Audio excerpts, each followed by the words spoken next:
Hello, welcome to the Excel Training 2. My name is Donna Viens. I am the Dean of Undergrad Studies and the Program Chair for the Business Program here at NECB, New England College of Business. Today we're going to talk about a couple of different important topics that are a little bit beyond the basics. So if you need some basic skills, go back to the Excel Training 1 and take a look at that. Today we're going to look at formatting, which expands on what we learned in Excel 1. We're going to move rows and columns, some data management, sorting, filtering, grouping, which I started to talk about in the first session, but very, very quickly. And then we're going to really get into the meat of business Excel, and that's functions, using averages, count, pivot tables, VLOOKUP. So let me tell you a little bit about NECB before we jump into our actual program. NECB was founded in 1909. We're located in the financial district of Boston, Massachusetts. For the last 14 years, we've been 100% online. We found the technology and online reached out to more students and it allowed us to serve a much larger population. We have students everywhere, all around the globe. We exclusively focus on working adults and we design our programs with working adults in mind. This is unlike any other school that offers online education. And we offer a variety of programs that can be found on our website. So go to www.necb.edu. If you have any questions about the programs or how your company can become part of the NECB family, please email John Hope at necb.edu, and that's john.hope. So let's begin our Excel training. You will notice that in the side compartment, you will see that I've given you an Excel file. That Excel file has a sheet which says Excel training data. This is what you should see when you click on that file. So we're going to start with some basic formatting functions. We'll move through using different functions as we go, and then at the end we'll be working with the VLOOKUP and the pivot table, all using the same amount of data. So when you open an Excel document, you may recognize the Home tab menu bar. We talked about this in Excel 1 as well. Many of the features you see are standard set of tasks that are used across all Microsoft products, such as Word, PowerPoint, and Excel. One of the unique features to Excel is number. You see, I'm circling it here for you so you can see that, uh, which is a group of tools that when you're working with business data, it's very handy to have that right in front of you. So we want to quickly format large amounts of data. We know we can go right up to that number function. For instance, if you have a column of numbers and want to format them all as a currency, simply select the entire column by clicking the column header, whatever header you happen to click.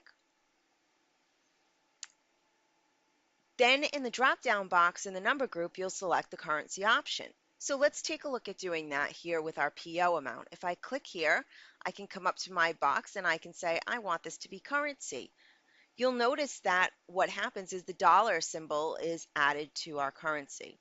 Now you can also look at the dollar symbol doing this small arrow, and you can change the different type of symbol that it comes up with. So we can go to euros or we can use some different ones. However, you really should note that this only changes the symbol. It does not convert the currency value between US dollars and the foreign currency selected. Another commonly used feature is conditional formatting tool located next to the number group. It's right here. This button allows users to specify conditions on how cells, rows, and columns should be formatted. One example of this would be to quickly identify information based on criteria the user selects. In our example worksheet, once again, select PO column amount by clicking the column header, then select the conditional formatting button. And a small option menu will open. From here, we can select from any number of options, such as highlight specific cells, identify the top or bottom percentage values, or as well as inserting graphical bars and colors based on the data. For our example, we will identify any value over $50,000. To accomplish this, select Highlight Cells rule, then choose Greater Than from the pop-out menu. A prompt then appears asking for a specific criteria once you click on it. And here what we can do is we can say enter the criteria of 50,000. Okay. In the drop-down list to the right, select a predefined option for the formatting or choose custom formatting to create your own. All right, so let's go with, we want a light red to fill with dark red text, or how about if we just go with yellow fill? Okay, we hit OK, and now you'll notice that anything that is greater than $50,000 is now highlighted for us. This is a really important one when you're working with budgets. It helps you to quickly see what's going on. So the next step is moving columns and rows. Oftentimes when you're working with Excel, you get a giant amount of information and you don't need all of that information. You may have numerous columns, but you only need 3 or 4 of them. So it's often necessary to move columns and rows to make the information more readable. One of the most commonly used methods is drag and drop feature in Excel. Start by selecting columns using the column headers, then place the arrow cursor over the outer edge of the selected box. Hold down the left button, move the column to the desired location. So if we wanted to just move that along, all I've simply done is moved it all of this over and gave myself another spot. Let's move it back.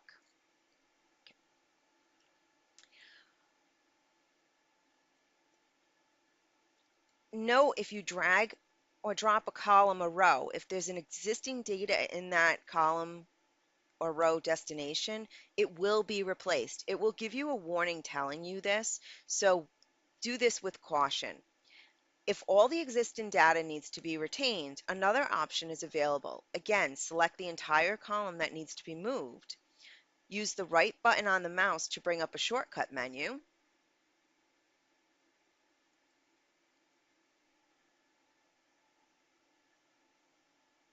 Select the Cut option. A dotted line will appear around the selected cells in the column. Next, select the location where the column needs to be moved to and select the column header. Again, use the right button on your mouse or touchpad, open the shortcut menu, and select Insert Cut Cells. And now I've just moved that. So it's pretty easy to move these around if I need to move them from here to there. If I need to cut and insert, I can do that as well. So I've just done both of those for you.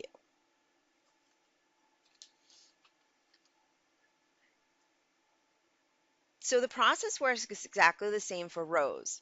If we highlight the job phase column number or row number 2,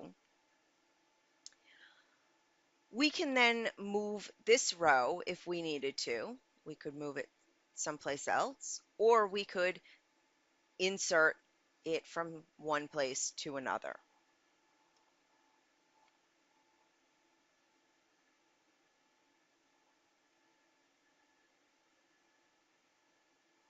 Occasionally in Excel, the default column width or row height is insufficient to display all of the data.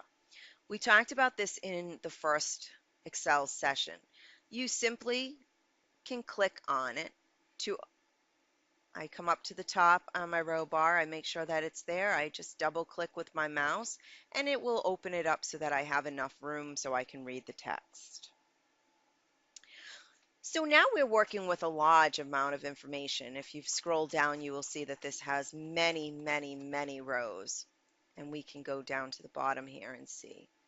It's very difficult to look at 4,704 rows and actually be able to analyze that data.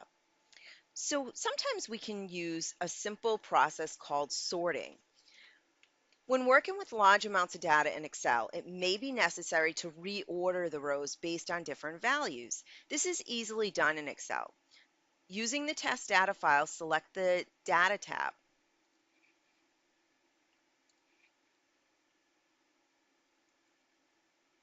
Okay. Notice the sort and filter group of tools on the toolbar.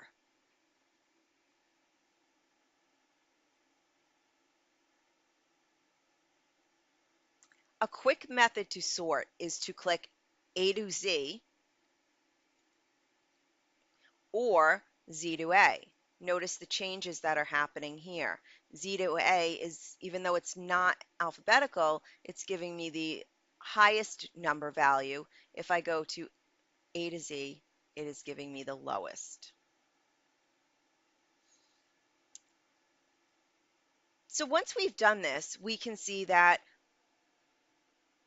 this has changed everything in our box.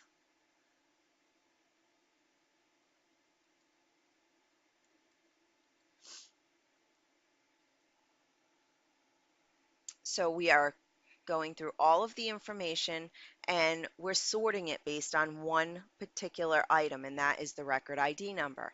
If I decide I want to do that based on the PO number, I can do that as well.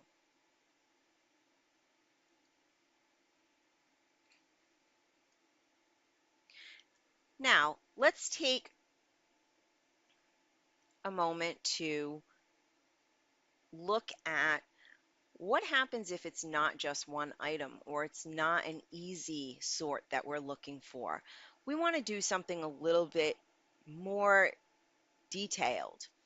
So what we can do is we can hit this sort button on the side of the A to Z, Z to A. There is a sort. If we click on that, it will highlight the whole area that we're working on. Now, a couple of things to notice. Notice up here it says my data has headers, which means it's not going to move those. It's going to leave them right at the top.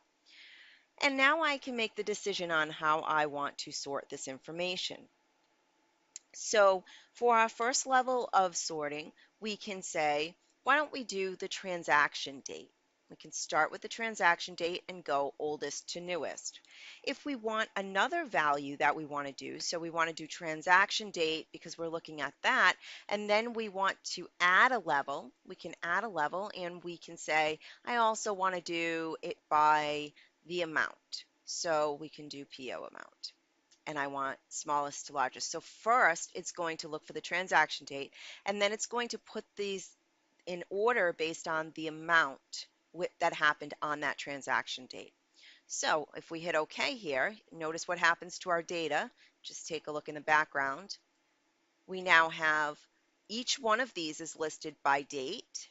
So all of the January 6, 2013 numbers are here. Smallest to largest are listed, and I have now all my information. So if one of the items that I needed to find out was what was my largest purchase on that day, I could very simply have done that simply by doing this sorts feature and then looking down to where I now have a highlighted amount of $70,000. As you saw earlier, our conditional formatting allowed that to be highlighted. So we can do this using any one of these items, and you can actually do it using all of them if you want to whittle down your information as specific as possible. I find this very, very helpful when I'm working with a large amount of data, especially financial information, because it absolutely helps me to see the information in one picture instead of the amazing amount of data lines that we currently have. So let's move to the next item. The next item is filtering. Filtering is very similar to sorting. Filtering is located right next to where the sorting item is. So you'll see it says sort and fill, and I'm clicking here. This tool allows the user to only see desired data. Any data that's not selected is automatically hidden from view, but it's not deleted. So let's look at an example. In the test worksheet, if we select job ID and we click the filter button, all I'm going to do is click that button there. Now I see that I have a drop down arrow here. That's interesting. Let me drop that down and I can see that it has all of the different job IDs that I have in this spreadsheet. If I click on the select all to clear all of that, now I can very easily say, okay, all I really want to know is what's going on with job 211034. So I click on 211034, I hit OK, and you'll notice that now it has given me just the information on 211034.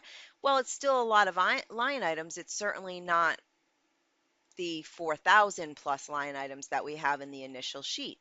Now, what if I say I'm happy with that, but I really need to know if there's something else that I can look at? So I may decide, okay, I want to go over to job phase and I only want things that have job phase BG1001. Now it has shown me BG's 1001, I have 2 items and when they happened. So I can do, much like the sort action, I can use the filter to filter any items that I want to filter here. If I want to select all, I can clear that and I can come back here and select all and I can clear that. Now I have all my data back on my sheet. Another useful tool for organizing data is the Group Ungroup tools located on the Data tab.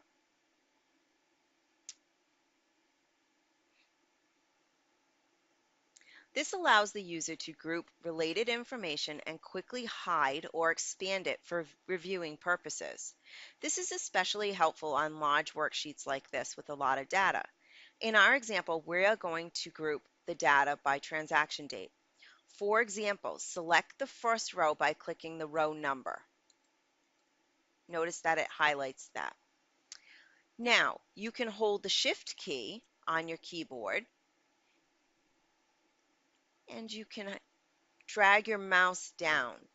Let's scroll down to the row with a transaction date of 1/30. So all of January we need to see. So once I'm there, I release the Shift key and I release the mouse key. This selects all the rows in between from the first and the last. In the Data menu tool, select Group. You'll notice that it puts a little indent on the side here. If you see that line on the right side of the worksheet, it indicates that these rows are now grouped. You should also see a small box at the end which has the negative sign in it. If I click on that, it now has the plus sign, but I no longer have the information from January. This is extremely helpful when you're working with a lot of data each month. You separate it out by months and you only need to look at what you're looking at for that month, but it is great when you need to have all the information in one spreadsheet. So I can click on the plus seed again to expand that out if I'd like to. If I decide I want to ungroup, I can simply come up here, click ungroup, and the grouping has gone away.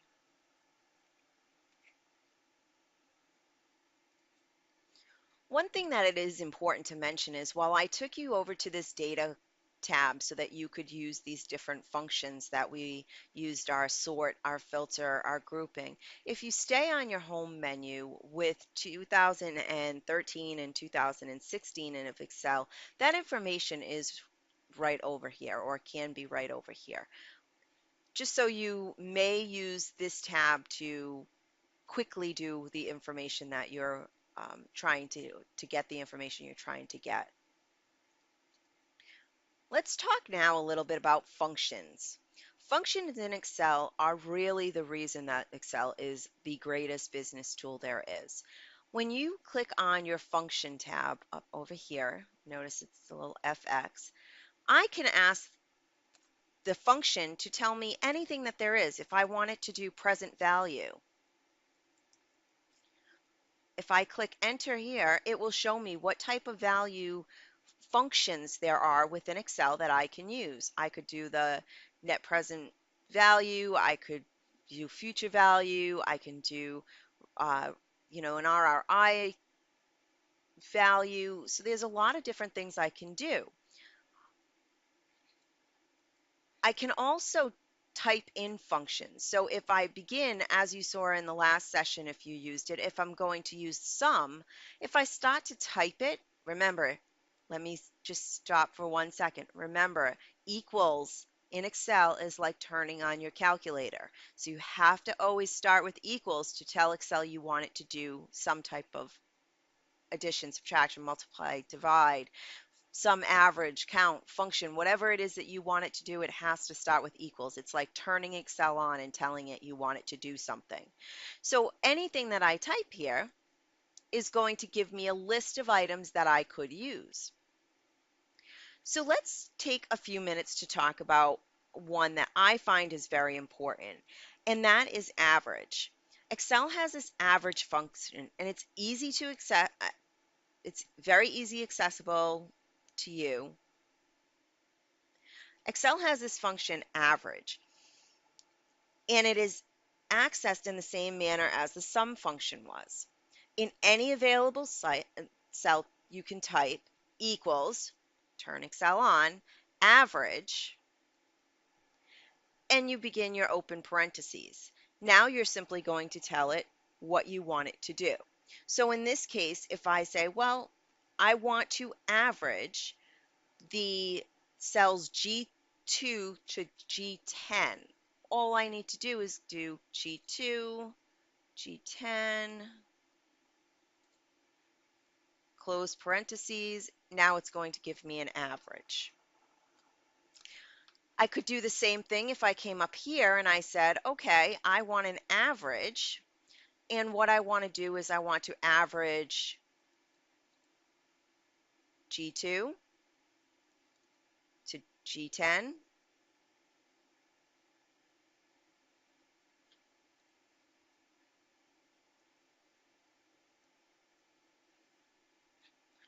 Altogether, it's going to give me the number here that I want.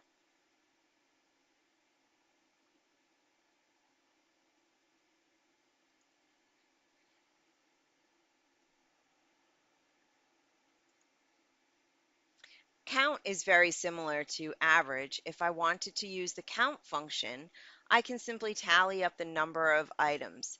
This function is accessed in the same manner mentioned for average. I do equals count, and then it's going to ask me what do I want to count. Well, let's say I want to count the number of POs that happened in January. I can very simply just highlight all of these,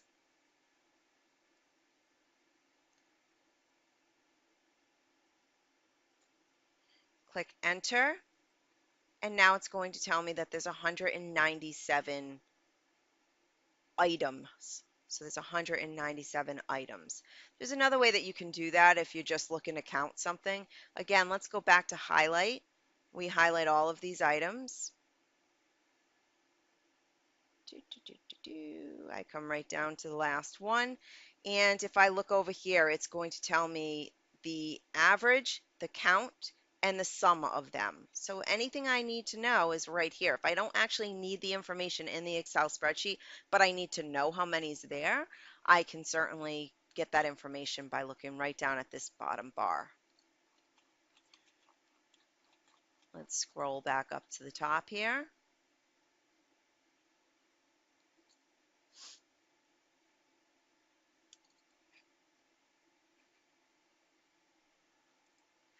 One final thing I want to mention about formulas in Excel. Sometimes you'll see this little green mark on your cell after you've done some type of formula. If you click over here and open this up, it'll tell you what the error they think the error is. And this one tells you that the formula omits adjacent cells. The whole thing with this is we stopped at the end of January. We did not continue, but there are more cells between that go on. If there was a space between the January items and the February items, it would not have this error in there. If you're not sure what the error means, you can always come over and help on the error.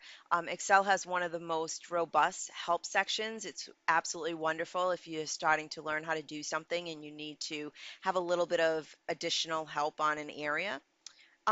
If for some reason you're a little bit obsessive compulsive like I am, and the little green thing makes you go crazy, I'll just look at it. I'll say, okay, I know it, and I ignore it. Once I ignore it, it goes away. It's good to have there because if you missed a cell during your dragging and dropping, or if you came over here and let's say you said, okay, I only need to go to G9, and then it comes up and it tells me there's an error, and I can say, okay, let me take a look at that. Omits adjacent cells. Where did I go to? Oh, I only went to G9. I actually wanted to go to G10. It does give you that little double check before you move on to the next thing. So the next thing that we're going to do is pivot tables. Based on the first Excel series and the wonderful feedback that I received from those who attended, I'm hoping that the pace has slowed down a bit and that you're following along with playing with this Excel sheet. However, as I had said the last time, remember that this will be recorded, so you will be able to go back and redo some of the sections if you're not sure about the information. None of the information in this document is proprietary. It's made up information, so it's fine if you have somebody in your particular office that needs an additional help with Excel, you can carry this on for them. Okay, so let's take a look at pivot tables. Pivot tables is fun. Um, they actually can help so much. So trying to create a summary of a large amount of data can often be an extremely hard task. Fortunately, Excel provides this excellent tool to make this process easy. The tool called Pivot Tables allows a user to define what data to summarize and what calculations to perform as part of this automatic summary. In the Excel test worksheet, we are looking to summarize the cost associated with each phase of the jobs. I'm going to just delete this information here. We are going to come over to our insert. We are going to come over to where it says pivot chart. Our table range is going to be what information we want to put in here. So if we click on that box, we can go to click down to the Excel training data, and let's just pick up columns F and G. We're going to look at the job phase and the PO amount. The location of the pivot table should show you where you originally picked. If you need to change that, this would be the time to do that, but that's where the pivot table is going to start. If we click OK, we're going to see that the makings of the pivot table are here and a pivot chart as well. The first thing that we're going to do is we're going to click on Job Phase ID. Job Phase ID is going to tell us that that is going to be on the axis, and that's what we want to show. So you notice that that's coming in here. We're also going to take the PO amount and we're going to drag and drop the PO amount down under value.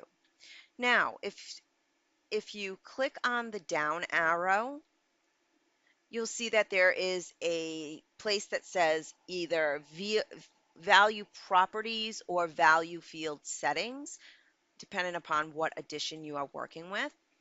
And I don't want to count, I want to sum. I want it to sum up the amount of items in there. So I'm going to click on sum. We could do anything min, max, product, and I click OK. Now what you'll notice is that I have my pivot table here, and it is showing me the rows. It is showing me the PO, the sum of the PO amounts. And I also get this great chart for those that are more visual people rather than people that like to look at the actual chart. But when I scroll down, I can see that now instead of having over 4,000 line items, I have 11,000, or I'm sorry, yeah, 1,126 total. One of them is blank, so I can certainly go find out why I have a blank line there, what it's picking up. but it's giving me all of the information. Now in here, I may decide to say, well, that's great, and I really appreciate having that much information, but I might need a little bit more. Before we do that, let's just remember what we need to do. I always tell students that if you're going to show numbers, you need to tell me what the number is. And in this case, the numbers are a sum. So they are the sum, which is a dollar amount. If I click on B and it highlights that whole column, I can come right back up here and I can either say, give it a currency, or if I didn't want to do that, I could come over here and just say, give me a dollar sign there. So I can do either one of those. And this way I know that it's a dollar amount that I'm working with here. Okay, if I want to move my chart, I can click on it. I can move it around. Excel makes it very easy for you to make this bigger if you want to. It certainly does help when you're trying to present this information in PowerPoint or some other format to have it larger. But you may just need, you may be somebody who says, I just need it off to the side just in case I need it. I want it to come up. So that is basically how we're going to do a pivot table.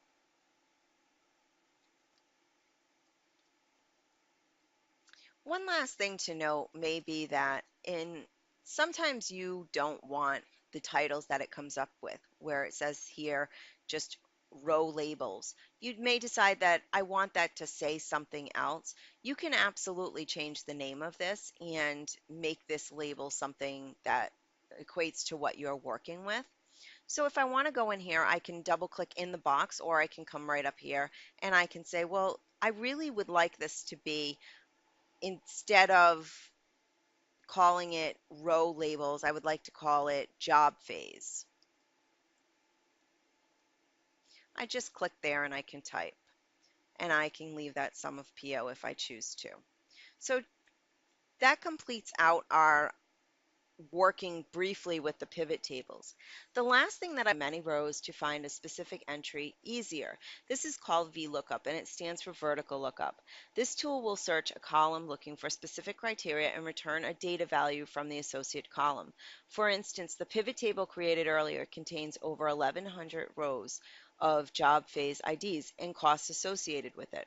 If our user wants to find the cost associated with one particular job phase, VLOOKUP can be used. Let's see how that works. In an empty cell on the previously created pivot table, go to the Formula tab, and then, so I'm going to click in here in D6. It doesn't matter where you click. But I'm going to go to the Function tool, and I'm going to type VLOOKUP. It will come up over here. I double click and it's going to give me a function argument box. The function argument box is actually very helpful because it gives you the steps that the formula needs in order to function appropriately. So the lookup value, well, we're going to put the lookup value in C6. Okay, and the table array is going to be the entire table that I'm looking at. So I want this whole table. Now the easiest way to do this is going to be to highlight. But if you knew where it ended, you could simply do the where it ended as well. Okay. So if I knew it was A2 to B1125, I could simply put that in. The next item, the column index number. This refers to the column number of values to be created by the formula. So we have two columns, the job phase ID and the summary of PO amount. We want to find the PO amount based on the job phase lookup. So for this example, enter the number 2, and it will tell us that that's the second column that we want to get. So when we look back up at the top of our columns here, it's telling us that we want this column, the second column in our data. Range lookup, you have an option here of true, or left blank, which means that you want it to find the first closely matched item, or you can put false, which requires an exact match. Let's put false. Okay, so now when I click enter, you're going to see a not applicable sign. Yep, that's basically telling me that that's a great function, Donna, but you don't have anything in C6, which is where you're telling me to refer to. So let's just say we enter something in C6. So I'm going to enter GR112.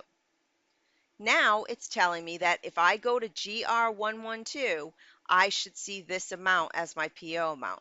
Well, I'm an accountant and I need to check things out. So let's go look for GR112. GR, now there's 100 ways that I could have looked at this, but I'm just going to scroll down here so that I can see GR112. Check that out. That's the same number. All right, let's go back up here and take a look at that.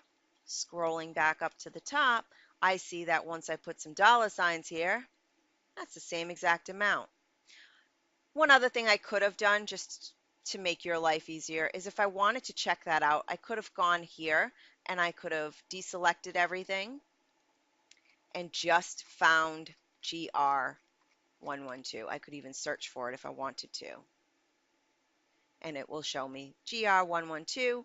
Okay, it's showing me GR112 there, GR112 there. Notice how my chart changes as well because I'm telling it that I don't want it to consider everything. I only want it to consider that information. So there we go. Now we have figured out how to do a VLOOKUP. VLOOKUP can be one of the easiest tools to use, especially if you use formulas when you're putting these in. So if I had put just GR112, then this formula is only going to find GR112. By putting this information here, remember the last time I said you can drag and drop if you wanted. If I make this formula cover the entire time, or the entire column, what I could do is I could make different items come in here that I wanted to look up and give me an amount. So if I only needed to know for a specific salesperson or some information, then that I would be able to do that. So I have a lot more to talk with you about, and there's a lot more to do. Hopefully this time I slowed it down enough where you're able to follow along. Please don't forget that you can always re-look at the video and go through it. We will have that sent over to you and posted so that you will be able to expand your Excel knowledge. So I just wanted to go back and remind you that NECB is available on the internet. You can find out about our programs, www.necb.edu.